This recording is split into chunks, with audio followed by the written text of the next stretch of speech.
Hi there, folks. This is the Mel Wright Real Estate Agent Show, episode 76. We've had a slight Christmas break. We're back. We're going to be talking about Active Rain and some questions we got from that forum around technology and how you should run your business. But first, I'm going to let my co-host introduce himself. He looks very relaxed after his Christmas break. Thomas, introduce yourself. Absolutely relaxed here. Jonathan, thanks for that. I'm Thomas J. Nelson. I am the co-host of the Mel Wright podcast, and I'm also a residential realtor here in beautiful San Diego, California. And you can find me on my website at thomasjnelsonrealtor.com. And I hope everyone's having a wonderful holiday season. The same as well from me. I'm the founder of Mel Wright. It's an online Facebook, email, marketing, Swiss Army knife of a tool that will generate leads for you. That's its purpose. And so I thought we go straight into it, Thomas. You know, you managed to get some questions. I looked at some. So number one is basically, is anyone using a cloud CRMA and the pros and cons? I think that was one of your starter questions, wasn't it? Yeah, well, just for context too, what I did is I went on to Active Rain, which is our real estate blog site, and there's a Q&A section, and you can query the questions that have been asked by agents by topic and by popularity. So what I tried to do is pull the most answered questions, meaning the ones that were the hottest topics in the tech category. And so CRMs were one of them. I was surprised to read there is a division between agents. There are those that claim to be old school and they've never used a CRM. And then there's many on there that do, but they've used a variety. Top Producer being one of the most popular responses.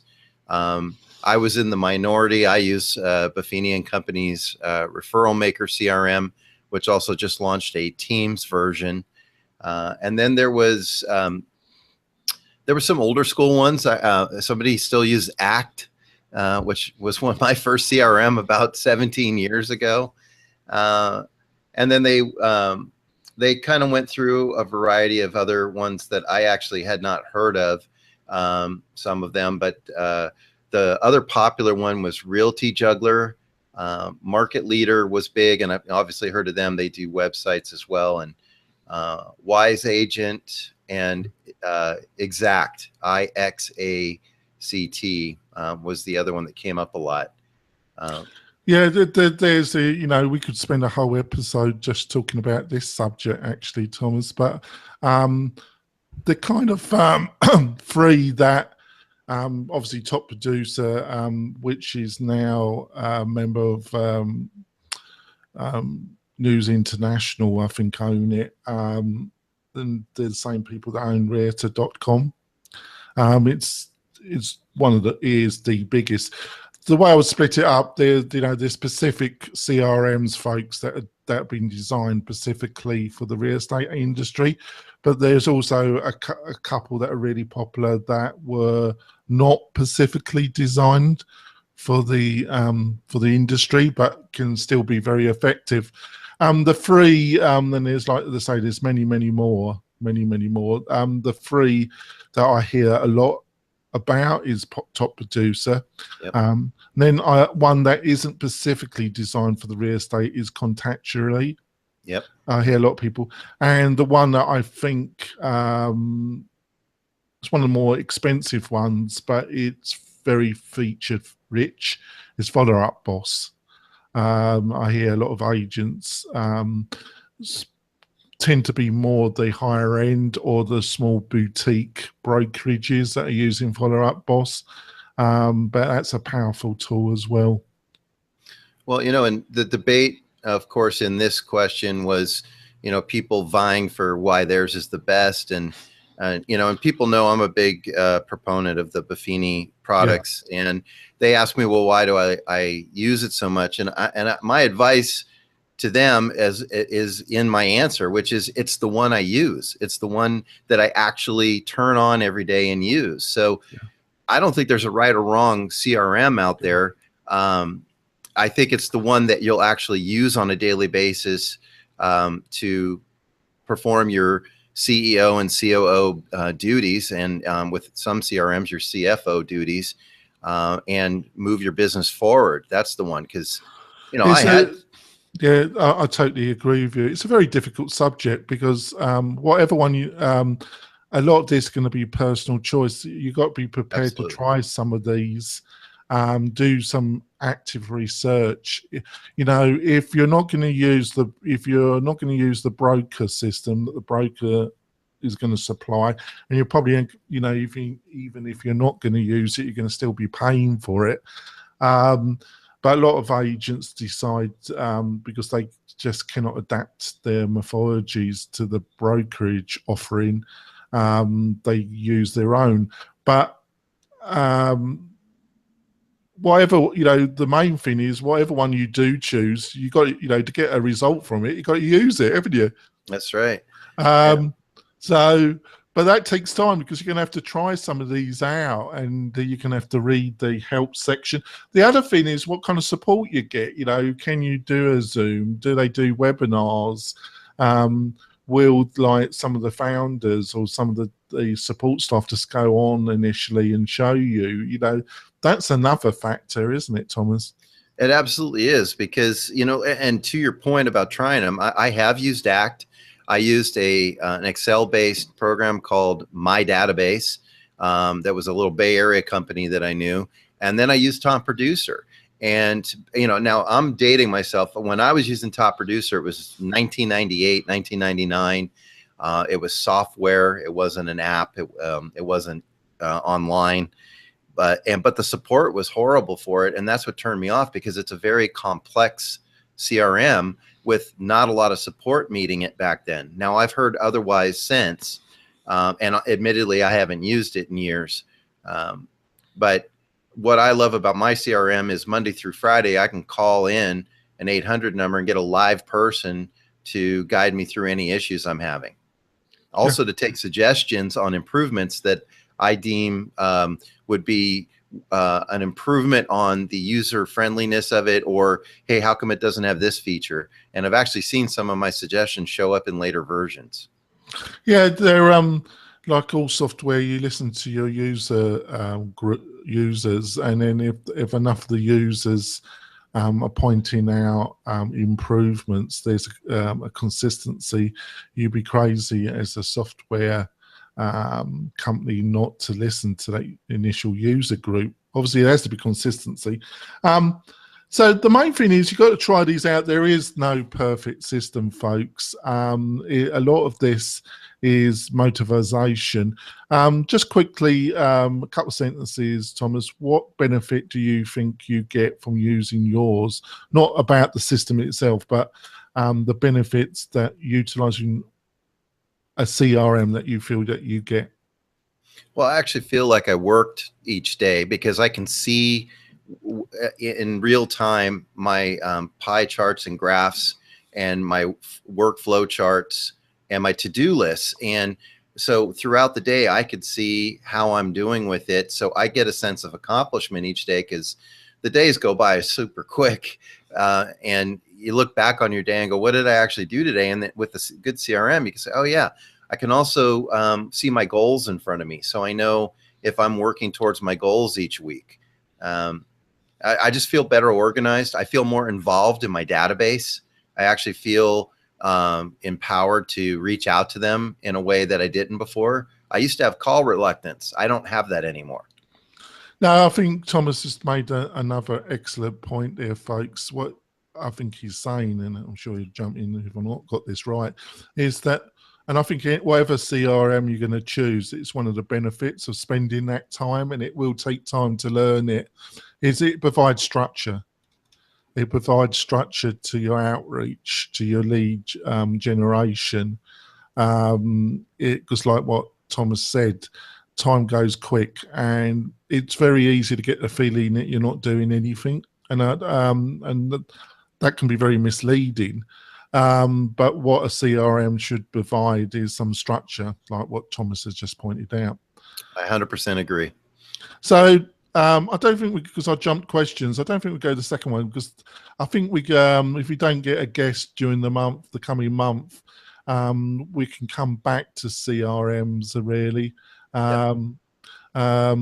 So the next question, it's a CMA, pros and cons using cloud. What's that about, Thomas? Well, there's an app out there, or a product, if you will, called Cloud CMA, which allows us to go online and create comparative market analysis on properties for our clients. And one of the big debates on Active Rain was, is it worth spending the money? I'm in the absolutely yes camp, because I use Cloud CMAs as door openers. First of all, I do an annual review for all my clients that have purchased a property from me, and I use Cloud CMA to show up at their door on an appointment and say, here's the latest, because otherwise they're going to go look at Zillow and rely on Zillow's data. So what I'm trying to show them is, here's what somebody that's doing an organic report on their property and doing proper comparisons can show you the value of your property. And it's not what I say it's worth, it's what the market says it's worth based on recent sales on like properties. It's also a great way to get introduced to people that call in. A lot of people call in and they want to get the value of their property. I use this report, and it puts together a really nice report. And it could be as lengthy or as streamlined as you want to make it. You can customize it. But it usually takes people by surprise, the quality and the detail of the report that I give them. And one thing I do like about Cloud CMA is it does include a Zillow report. It says this is what Zillow says your home's worth. So it addresses that issue. And I think it's a good thing, because it's the elephant in the room until you bring it up.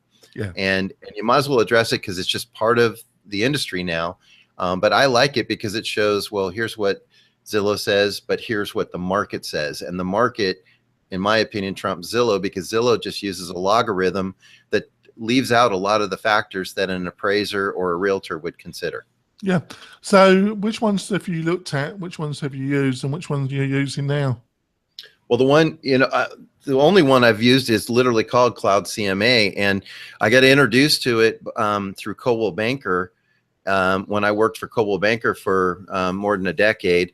And so when I left Coldwell Banker and opened up my own office, I continued with it. So real honestly, I haven't explored any other Cloud CMA or CMA programs out there, because I've been extremely happy with this one. And its price? Jonathan, I'd have to look it up, to be honest with you, because I've been using it for so long. It's sitting on a credit card that just renews every year. But it's that's software that you're using, isn't it? Oh yeah, I absolutely use it. I mean, unless something came along that was better for some reason, if it's not broke, don't tamper with it, is my opinion. So it's not something I have to think about. I just let it roll. I mean, there's a few things in my business that unless somebody does something better, or my current product or service fails me in some way, it becomes part of the just the background, and so I don't have to think about it.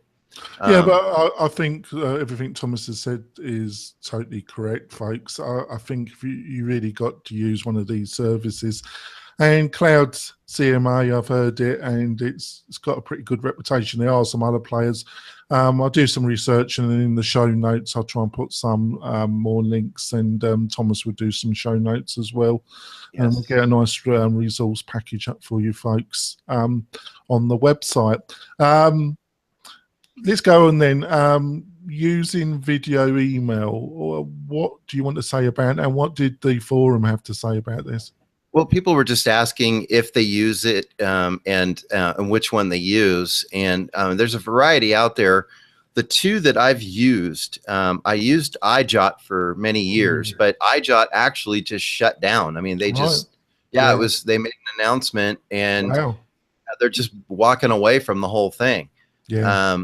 So that was kind of leaving me to go to the competitor, which was BombBomb. Yeah. And I started using video email about 3 or 4 years ago. There was a company, I can't remember off the top of my head, but about 10 years ago that came out with it. But it was a kind of a pyramid multi-level thing where you use the service, but you also had to sell the service. And it was so clunky that I didn't use it, but the concept made sense to me. So when iJot and BombBomb came around, I started using it because it's better than a phone call, not as good as an in-person meeting. It's that kind of middle ground of communication where they get to see your face, hear your personality and your voice inflections, but and it's short. You know, you want to keep them under a minute or less. But I got a lot of great response from it, and I use it sparingly. I don't use it all the time because I don't want the novelty of it to wear off. So we must be we're well suited because we think the same thoughts. that was just what I was just about to say. You took the words. I think BombBomb is a fantastic product, folks. I think the parameters that Thomas has laid out, you should really listen to. I think it's a powerful tool, but not a tool that you should use sparingly. And if you can afford, I think it's around $49 plus that they're charging per month, and you could use it for specific targets. I think it will be well worth it.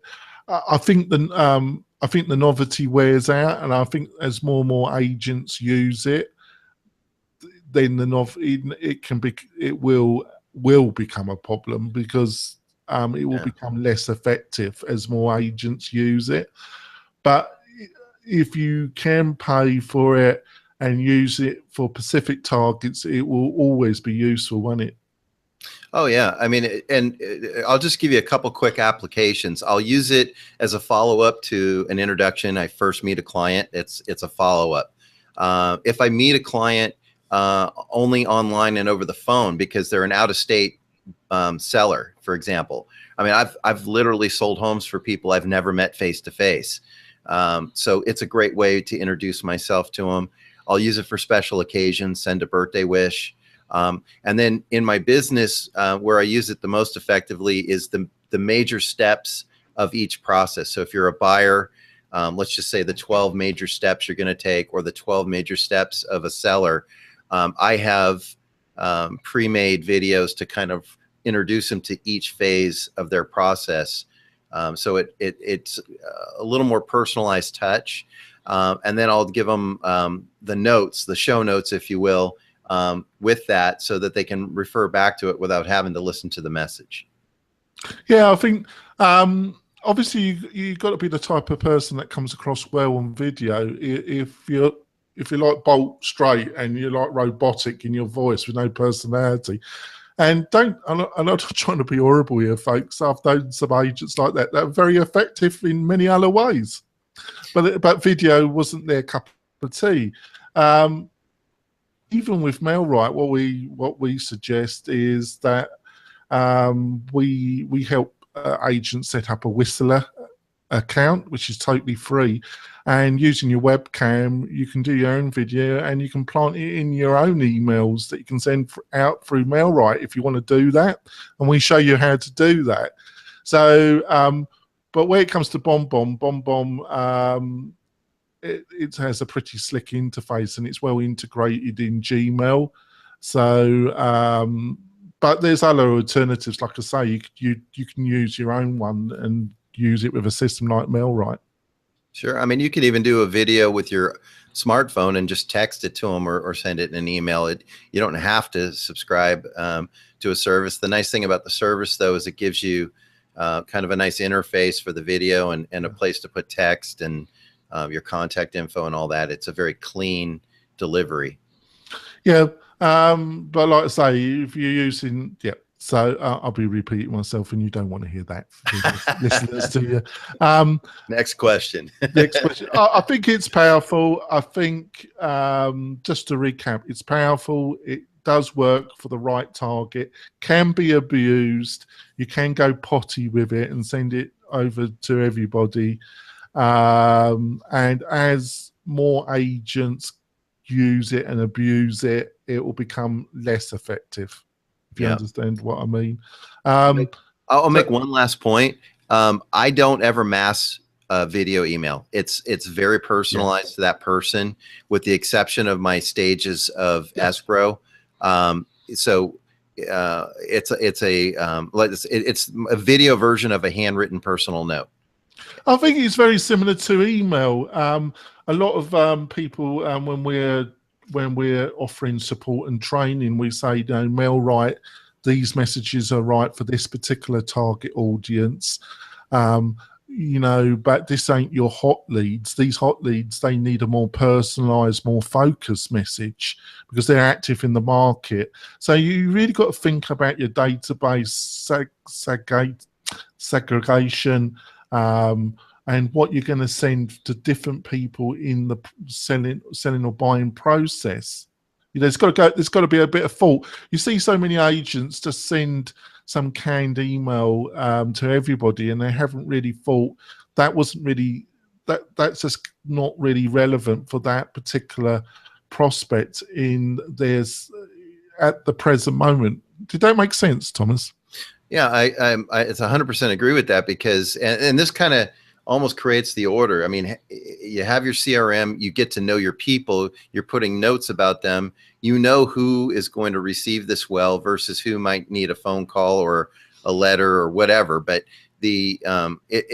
it's specific to a group of people within the larger group of your database that this works best for. And you got to know who your clients are, or as you were talking about your leads, there's some people that are going to need, or you can get away with a more generic drip incubation versus those that need that personalized touch. Yeah, if you've got somebody that's done business or has been referred to you personally, and they're saying, and you had a conversation with them, and they're hot, they're in the market, or they say, give us a call back in 3 months, and they sound pretty serious. Sending them some generic message that even that MailRight provides isn't suitable. What they're going to need is they're probably going to need some personal about the properties that are or coming on the market that might be suitable, or information about price if they're selling. That type of client needs more, a lot more individual. That individual you send a personal video email to, don't you? Yep, absolutely. And it pays to ask each person you're working with how they like to receive information and or their communication. So, I mean, if you're emailing a person that prefers phone calls, that's not going to work out well. So know how they want to receive your communications and then tailor it accordingly. I think that's another excellent point. A lot of agents don't ask that and don't listen when they are told. And like you say, people say it's older people that don't like. No, folks. I know a load of older people that are love their technology, I know older people that don't like it. I know younger people. You really got to find out, haven't you, Thomas? Absolutely. I mean, I always joke with people. My dad got an iPhone before I did. He's 22 years older than me. It has nothing to do with age. It's just their mindset and who they are, and their interests, their mindset, exactly. Their profession, blah blah blah. Right. We just like to stereotype because it makes life.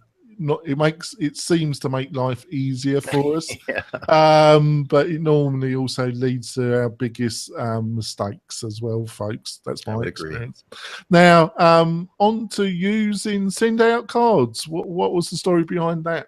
Oh, somebody was just asking about, there's and these days there's a ton of services that do this. There's some apps on my phone that do this, but send out cards is a nice service where you create an account and they have just a ton of cards that are pre-made for all occasions, or you can custom make. You can add photographs, either of your clients or their house or whatever, and they send them out. And you can set up campaigns so that there's something going out to your database every month or however often you want to touch them.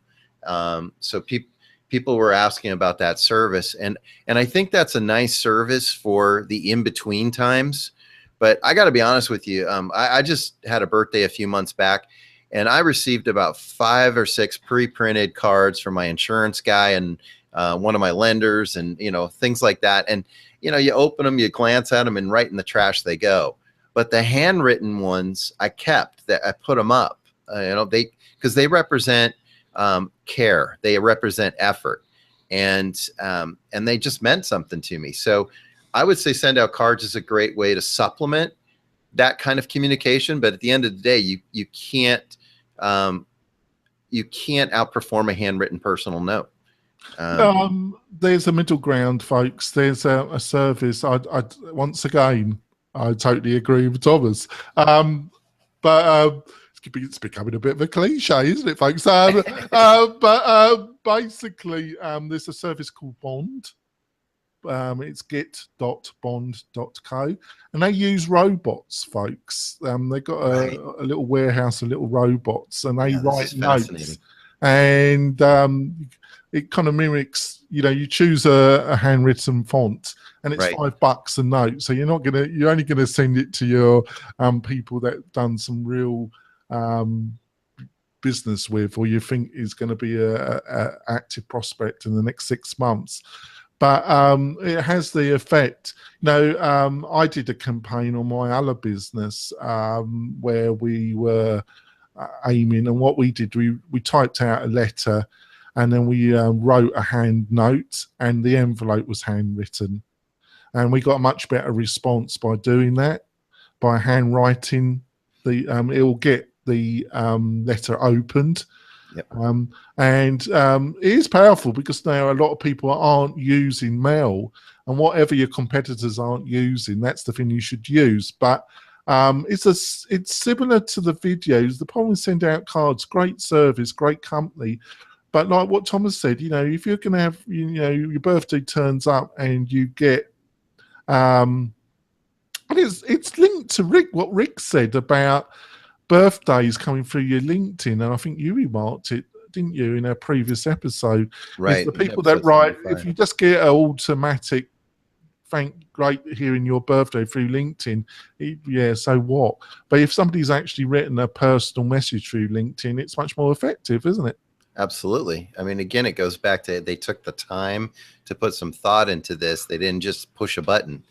I mean, and there's times where it's appropriate. I mean, like I said, those in-between times, I may send them a personal birthday card, but then send them a send-out card, or I like to use Ink Cards app or Postagram, because you can take photos right out of your phone, pop them into a postcard or a greeting card format, just like send-out cards, and send it to your client. And it's a fun way to personalize it with photography. If I have a picture of me with one of my clients standing in front of their new home holding a sold sign, and I send that to them with a little note on it, I think that's just as effective as some sort of a follow-up.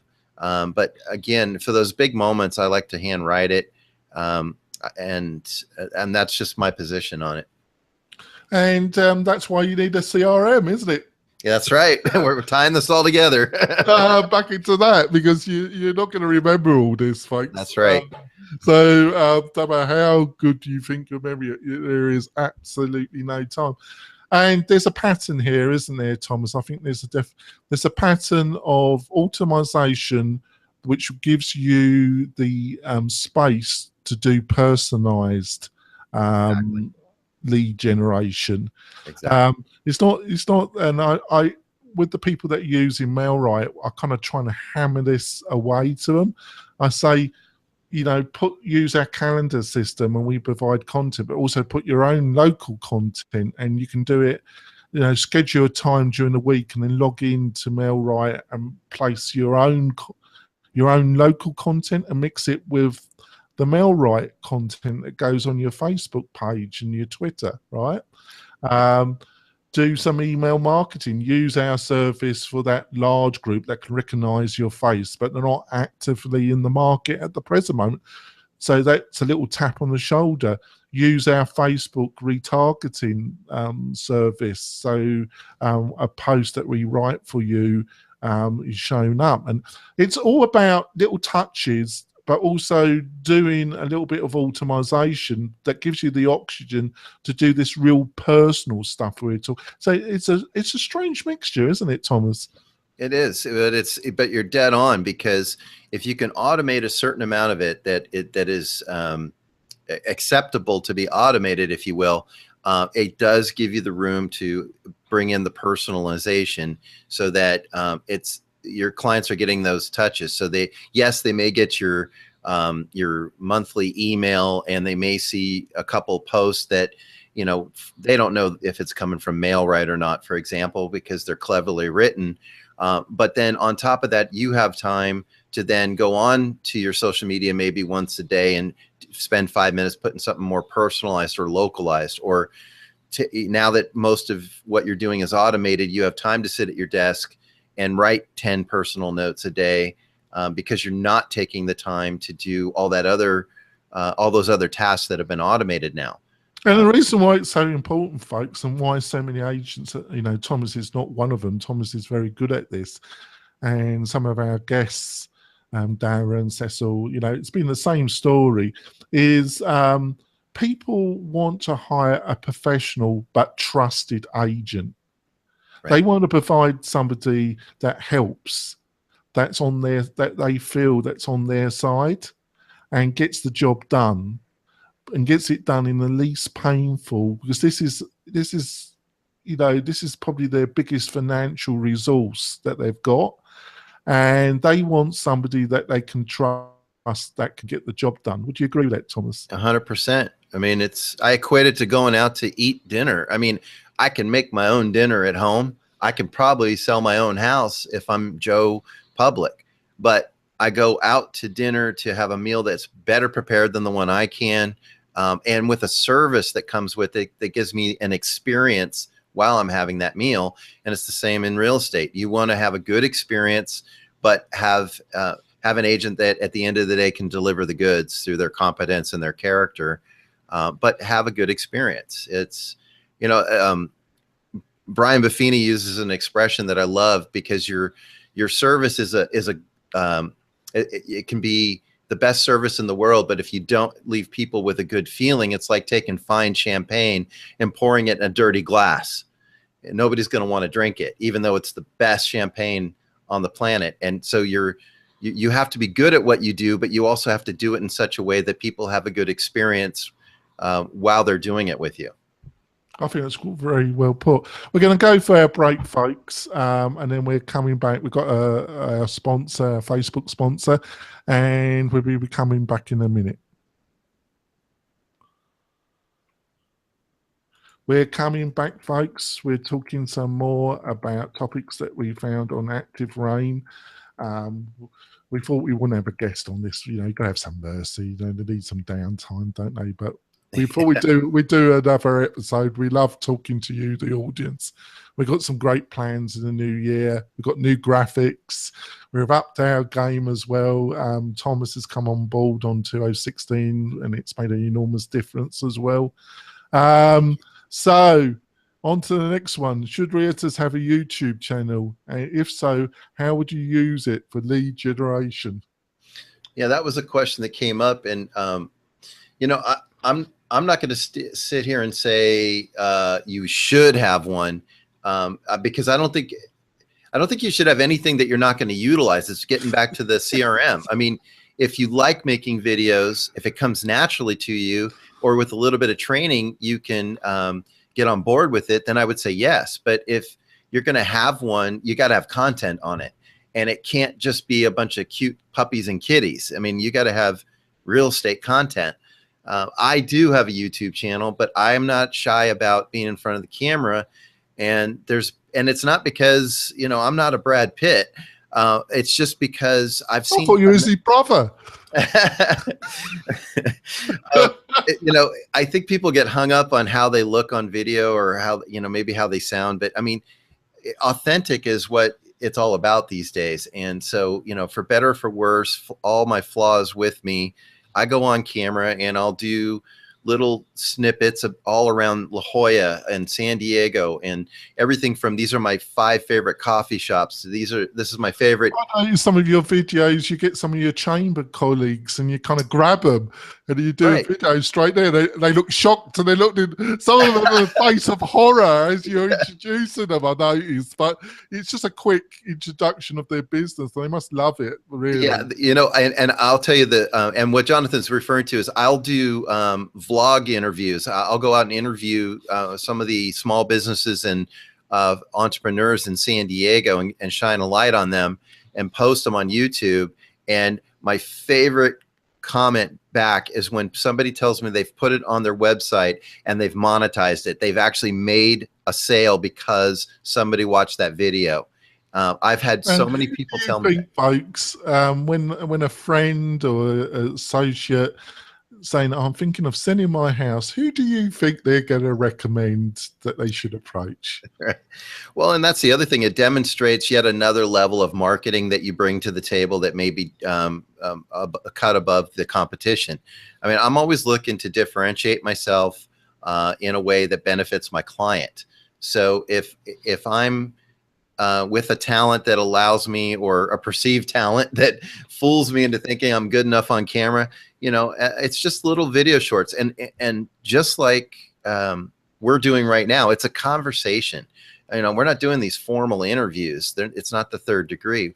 I'm just having a conversation with people with some, you know, I have an idea of the questions I want to ask them. And some questions I throw away because I don't think they're appropriate, and other questions come to my mind because of something they say, but that's because I'm listening to them. So I would say that the YouTube channel is fantastic if you're going to use it and load it with content and keep it updated. Yeah, I think folks, in agreement again, you know, if you're just gonna do one video and that's all that's gonna be on your channel, it's a bit like your Twitter and your Facebook page. Exactly. But I have a kind of the reality of Facebook business page is a lot of your posts, Facebook have cut down the reach. But it's really important to see activity, and then you got to play the game Facebook wants to play. You got to spend a little bit of money, and that's why through one of our systems we boost a purpose-written post, then goes to your website, and there's other parts of it, but I won't go into that. But you got to play the game, and it's the same with YouTube. You got to play the game.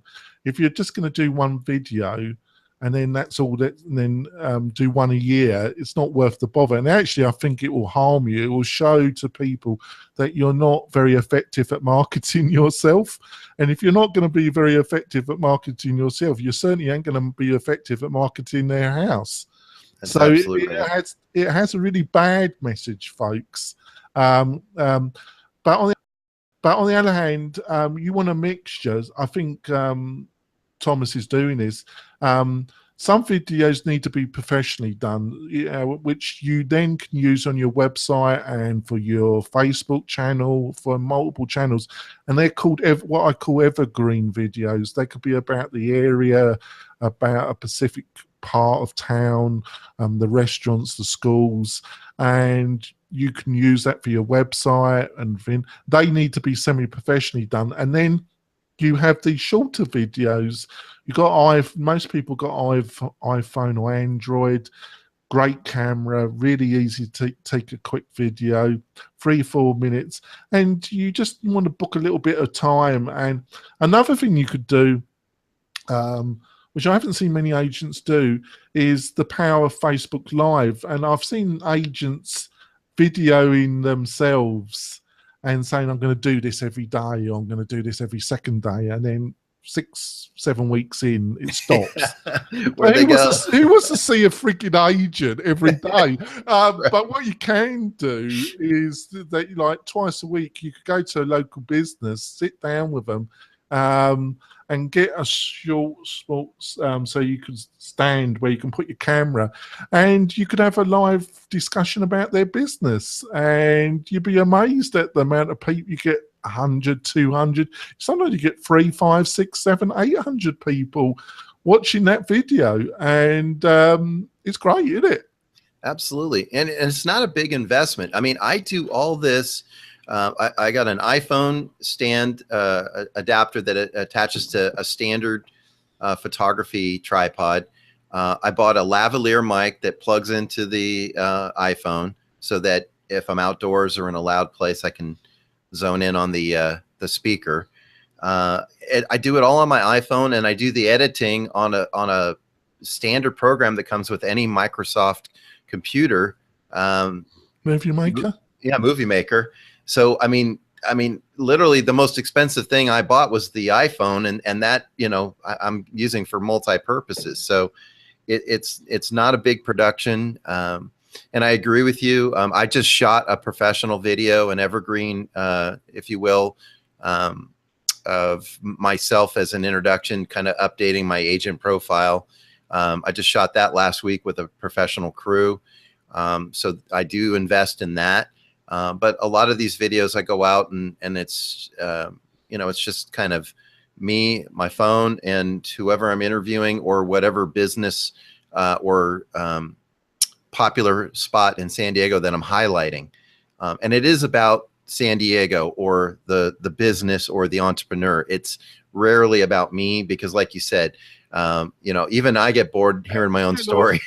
You get a lot of agents, folks, say, "Oh, I don't like the sound of this. I don't, you know, I'm not up to go." Folks, I'm not trying to be nasty. If you're not up for this, I think you're in the wrong business.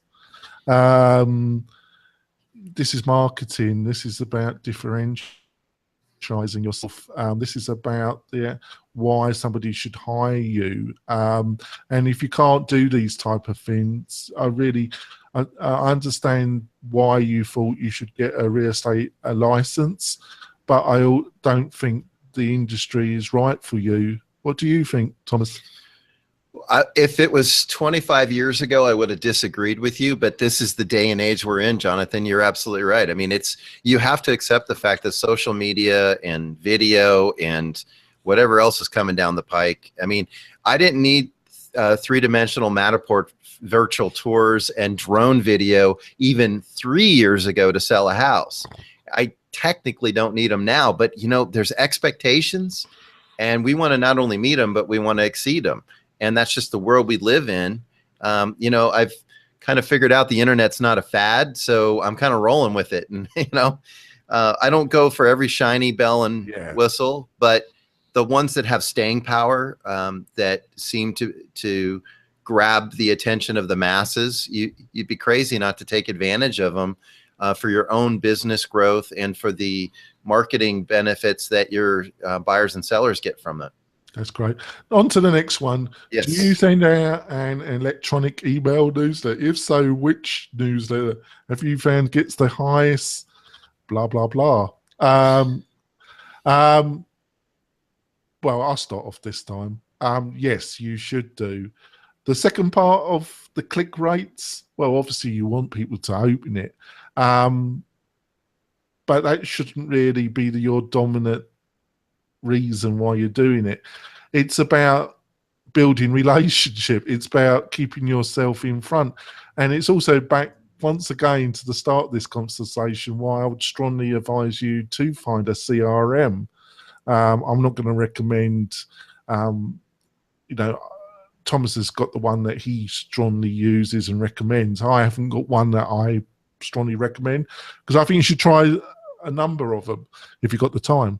But you should use one, and you should still use email marketing. But I see email marketing used appallingly by most agents. I see email marketing used by most agents in the most lazy, not thought out ways. They send an email to somebody that probably could recognize them that is in no shape or form looking for a property in the next 6 months to 12 months. And then they send them a price, you know, a pricing trend. Might get opened, might not be marked as spam. Is it really going to be any interest to somebody that really, really isn't in the market? I doubt it. but somebody that is in the market in the past next 3 to 6 months, then it's still probably not sufficient. You should be more customizing what you send out and who you're sending it out to, if you understand.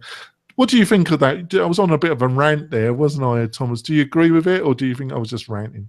No. What I'm pulling out of it is you're right. I mean, first of all, there are a variety of products out there you can use. So I can't even go down that path. I could just tell you that I use basically 3 different types of newsletters. I use predominantly the one that it's called an e-report that I get through Buffini and Company. They do it for me, and it ties in as almost like a part 2 to my hard copy mailer. So on the 1st of the month, somebody's getting a mail piece from me. On the 15th of the month, they're getting the sequel to that. Who are you sending it to? That's going to in my CRM to my core database. So there's 1,200 people in my database. That's going to the core 200 as far as the mailer. Now the e-report goes out to the full 1,200, and I get a 22%. I'm just looking at my averages open rate. So a low month for me would be 14 to 17%. I'm looking at here, but I'm looking at several months where I'm getting a 22, 21, 22. Yeah, so a pretty consistent, say around 22% open rate. The interesting thing is I'll get out of those maybe 5 or 6 actual responses per month, and they're never from the same people. So this is speaking to what you were bringing up. The topic or the subject matter is going to appeal to different people at different times. So you never know what exactly is going to connect. So a variety is necessary. I personally would differ slightly from you, but if it's see, I would use those reports, and I would imagine, what is it, trends in your actual region, pricing changes. What is the kind of information in first in that hard newsletter and then the email version? What is in it? They're both designed to demonstrate my competence and my character. So competence would be industry related topics like the top 5 things you can do to improve your curb appeal, or what are the trends in solar energy. And then there's the character piece the following month, which is maybe how to let your child, how to teach your child to adapt to a new school when you move, or something more of a feel-good lifestyle piece, like the top 10 trends in technology this year that has nothing to do with real estate. So it's information and it's lifestyle pieces. There's things like how to improve your credit or how to avoid cyber crimes. It's a variety of things, and it goes back and forth. And then the secondary piece is just like additional information, sort of a recap in case you missed the mailer. And of course, the mailer doesn't hit the entire database that receives the e-report, so it has to make sense as a standalone piece. Yeah, I think I see where it's going. The way I would change it, just my personal, and I'm biased, of course, is that I think I would, like the MailRite system, we use a slightly different methodology. We have real estate topics, and then we have some other topics that the agent can choose from. And it's more, I was going to use the word wacky, but I've learned not to use that because that has connotations, bad connotations. But we have engagement topics. We try and make the message short, but be engaging and have a link to a larger version of the story. And we troll the internet finding suitable stories that have personal interest. So it's a light touch. My only concern about what you've just described is, but I haven't seen the content, so I can't pass a judgment. You put me on the list, so I'll get some of it. Is it depends how long. What I have a problem with, and which I don't know what they provide, is I find a lot of this content is a bit like War and Peace, Thomas.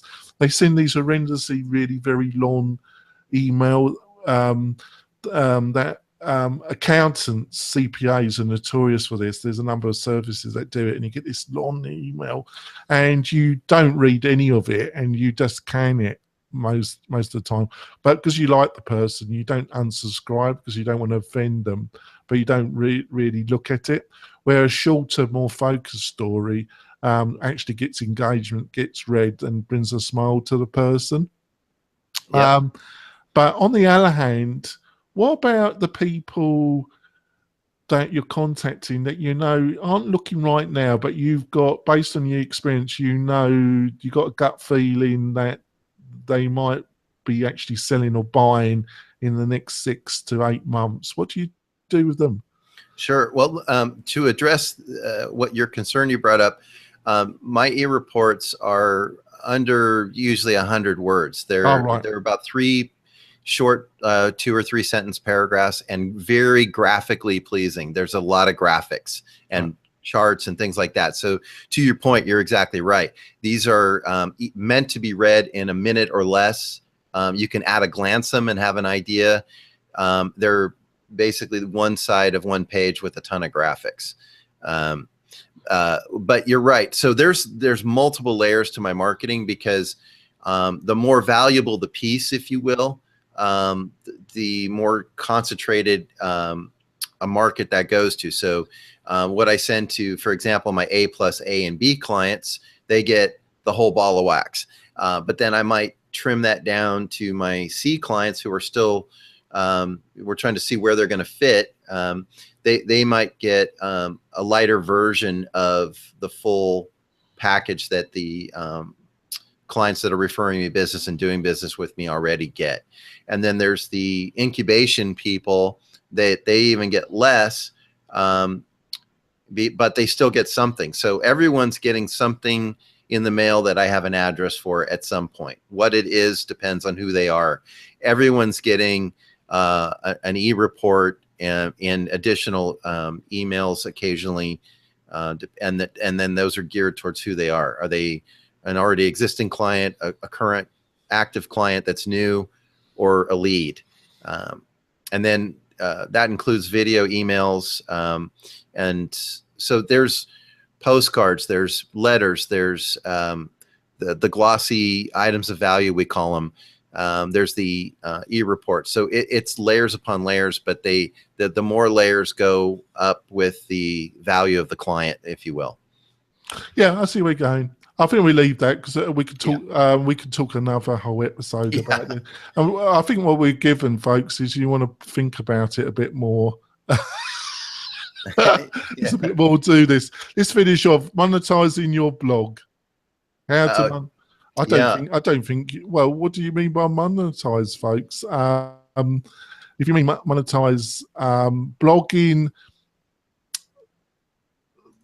There's blogging. They're talking about producing evergreen content about your local area, and then continuous small blogs that build up around that evergreen content. That can be video and written content. Is a great idea, and it will, in the end. And the more you talk about specific areas, the more you'll dominate search around that area, and so it will monetize. If you mean a direct monetization, I don't think that is going to happen. What do you think, Thomas? Yeah, I think the debate that was going on around that question was more, is there a way to make money from blogging? You know, in other words, they were kind of questioning the whole validity of spending time blogging. And you know, my response in that debate was the same as the YouTube question: is, do you like to write? Do you like to do it consistently? Do you enjoy it? Does it happen naturally for you? It does for me. You know, I wake up every morning and the first thing I do is create content for a blog or continue something I've been working on. I do it naturally. I enjoy it. So if that's you, then I would blog, because it's a great way to make money in real estate. How? Well, so first of all, it draws attention to yourself. Again, it's another benefit to your client, because you're going to include a blog about their house that you're selling. You're also going to use your blog to create a Q&A section. So the top 20 questions you could ask the most, instead of having to type that up every single time a client emails you, all you have to do is go to my blog and send them a link. Here's that question answered in detail.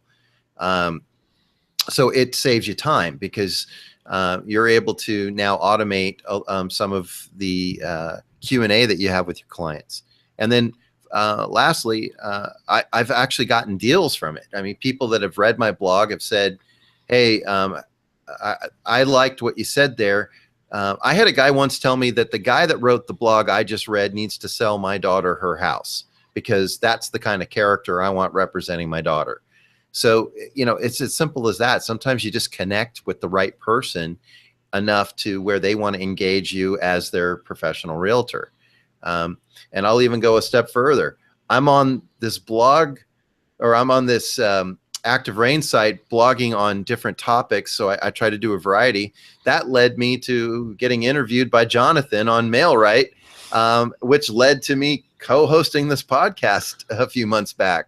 So there's opportunities in there that you can't even fathom are going to come your way that are outside of the scope of just real estate or whatever your chosen industry is that you're blogging about.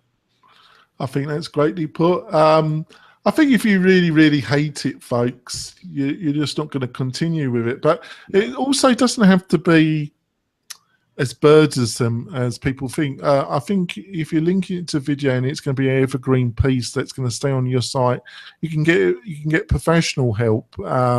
We've had an expert on that come on the show a couple of weeks ago. Right, Tracy Franks. Tracy. And then you just supplement it where so you have a page with a professional video with professional edited content.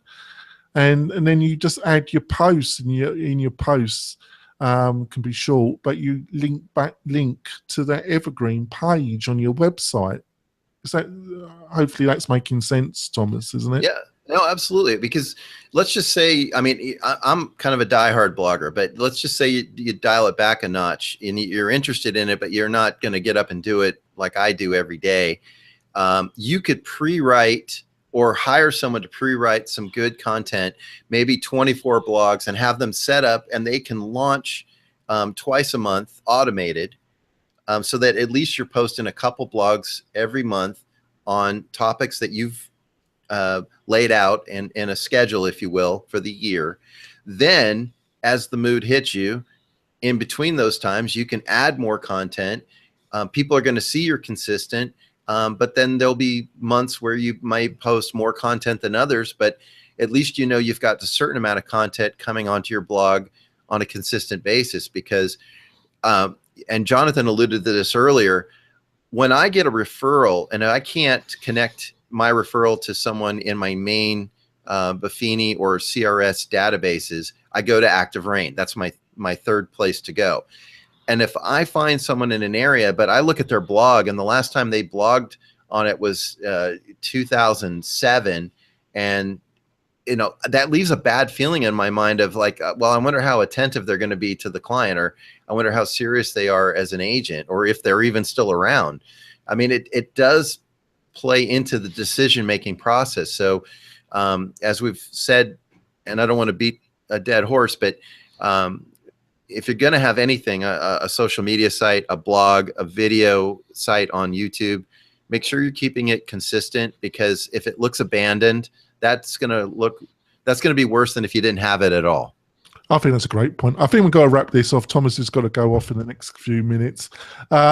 So, folks, I hope you had a fantastic Christmas. I hope you have a great New Year. We're going to see you in the New Year. We've got an interesting guest that's going to join us next week. I'm not going to tell you, but you're going to be surprised. Yeah, I'm excited about it. Hopefully, Thomas will rustle up some more great guests on the show as well in the New Year, and we move forward. What would you like to say, Thomas, to end the show? Yep. Well, first of all, Happy New Year to everybody. And thank you for listening. And please subscribe. And also, please leave your comments on, especially on iTunes. That really helps the show. We really appreciate you listening and looking forward to bringing you some fantastic guests in 2017. I've already lined up a good dozen people that are some really interesting and a variety of people. My name's Thomas J. Nelson. I'm a San Diego residential realtor, and you can find me on thomasjnelsonrealtor.com, and I'm never too busy for your referrals. Yeah, and I just want to say, Thomas, it's been a pleasure working with you in 2016. Thank you for agreeing to be my co-host. It's been a pleasure. And we'll see you next week, folks. Another episode of the Mail Right Real Estate Agent Show. See you next week, folks. Bye. Bye-bye.